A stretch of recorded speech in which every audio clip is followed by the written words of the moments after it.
All right, guys, welcome back to the TCI headquarters. I know this is the segment you guys look forward to every week. You look for it on Friday or Saturday morning, just as you're getting ready to place your wagers for the weekend. You want to see if, always go against whatever we're picking, and you'll be in pretty good shape.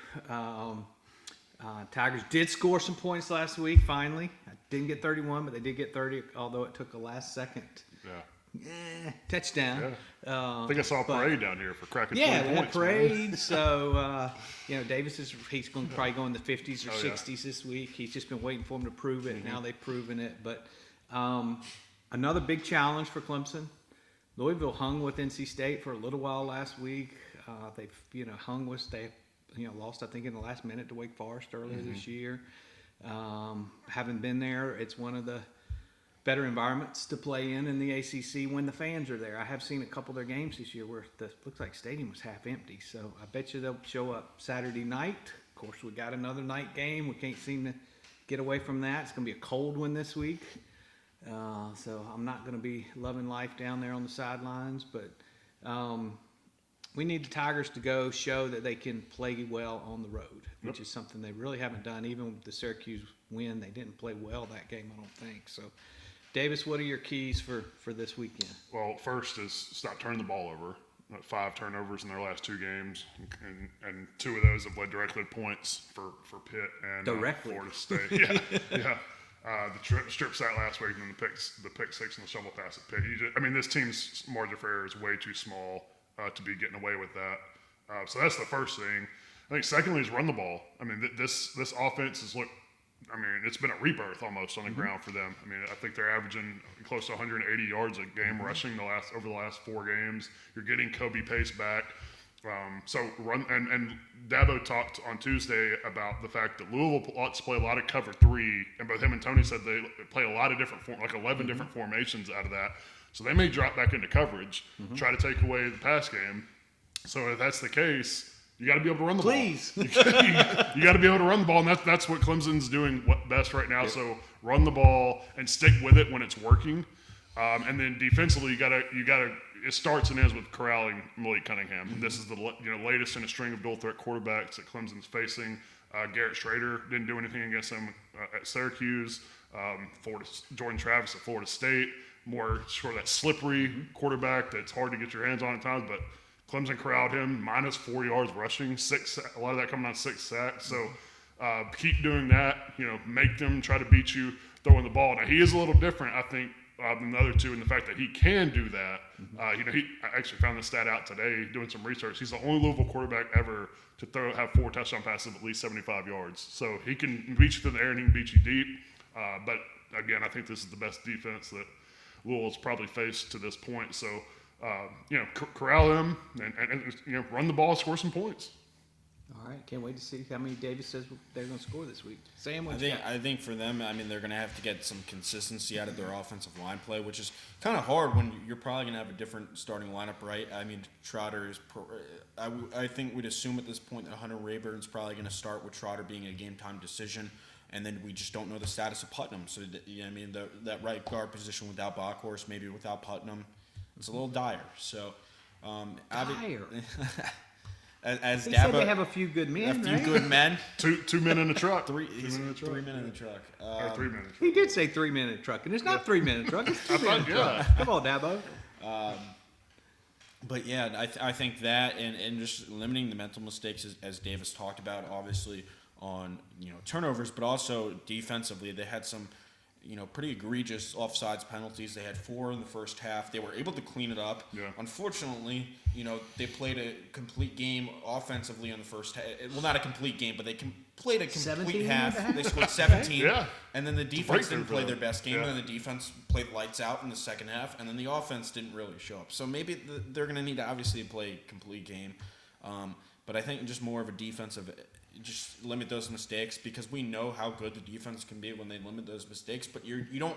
This is different when Cunningham I think is a little bit better than both Travis and Schrader. Even though Dabo said that he's a little bit of both and Lamar Jackson-esque, if you will. But you can't let them. I don't feel like Louisville's an offense where you can let them see to live another day, especially with those offsides penalties. It's very reminiscent of what happened at NC State, and they let them hang around. Yeah. So those things can't happen again, and I'm sure Louisville is gonna try and exploit it with those different snap counts, especially like Robert said, they might have a big crowd there. Just because it's a night game, Clemson's in town, obviously. So yeah, definitely limiting the mental mistakes for me.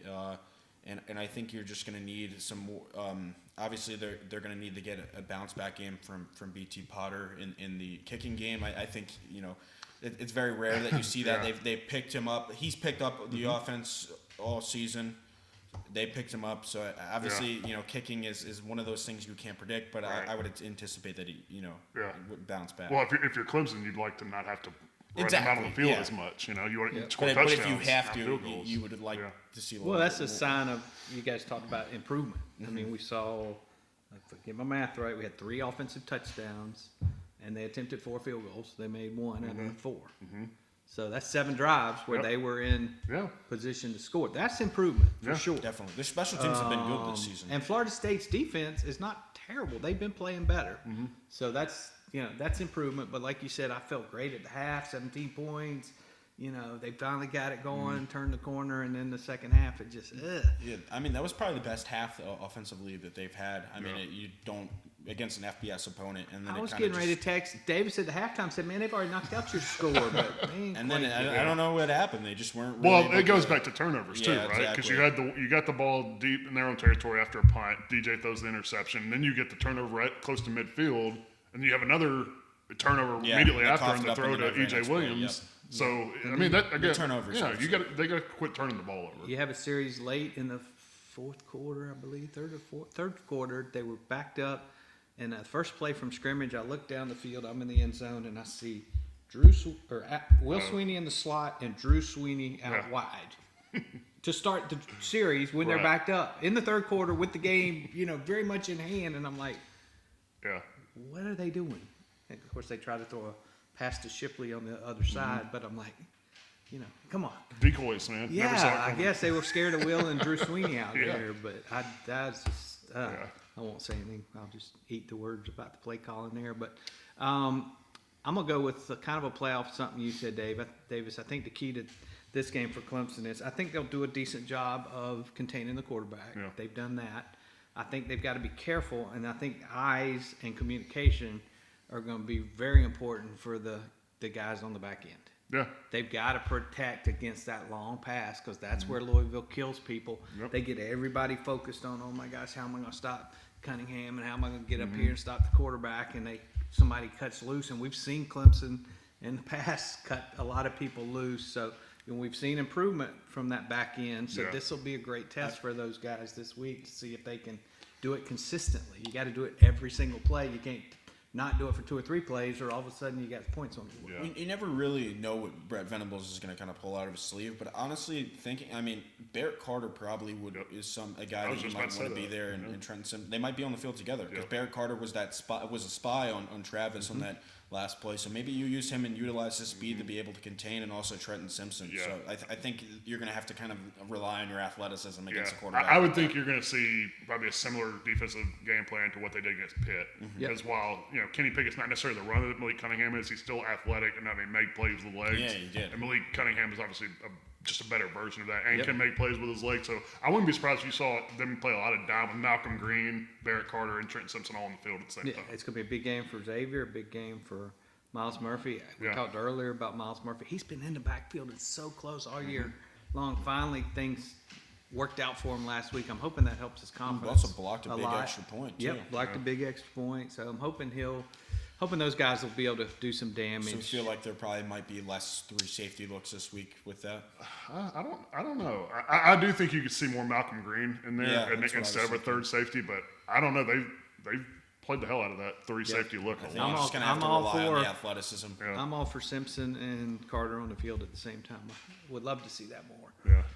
And we're going to see that next year. You just wonder if Barrett mentally can play last 45 snaps with all the stuff that Louisville's probably going to throw out there. Well, I mean, even with Pitt, it's kind of not – I mean, you can't really blame him for that, even though it's like Venables after the game said he should Yeah. have put him in that spot, and he was correct. But he probably learned from that. yeah, exactly. And I mean, he certainly has the speed to keep up with those guys. So. Yeah. All right, now we've got to go. All right, pay attention, everybody. Write these predictions down. Call your local bookie. Go on to mybetonline.com. All right, Davis, what's your score this week? So I do think that they're going to corral Malik Cunningham. They've done it all season against – anytime they talk about, this dual threat quarterback, we've got to stop. I think we mentioned in another video, Garrett Schrader for Syracuse, Jordan Travis from Florida State.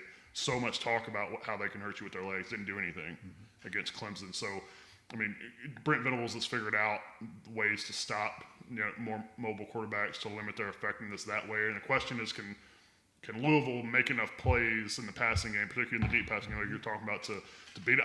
They might hit one or two. I don't think they can do it consistently. And now that Clemson has actually shown that they can crack 20 points last week, but they are getting better. Yes. They are improving in terms of sustaining some drive. They just got to finish them again. Cut out the turnovers. That's the biggest thing, particularly on the road, because they just can't. I don't think they can overcome that on the road. So I'm going to say Clemson wins 21-16.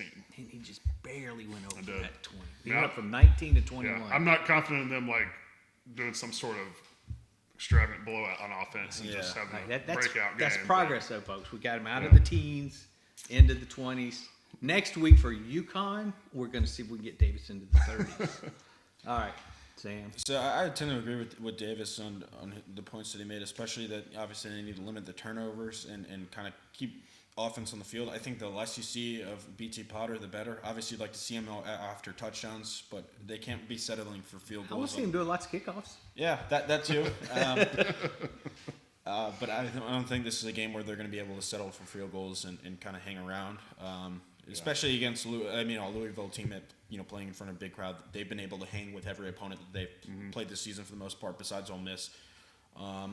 I have Clemson winning this game in a close one. I think it's another one that's going to go down the wire. I think it's because we don't really know what to expect out of them out of the road, and they haven't really shown that they can score a lot of points consistently, but especially on the road.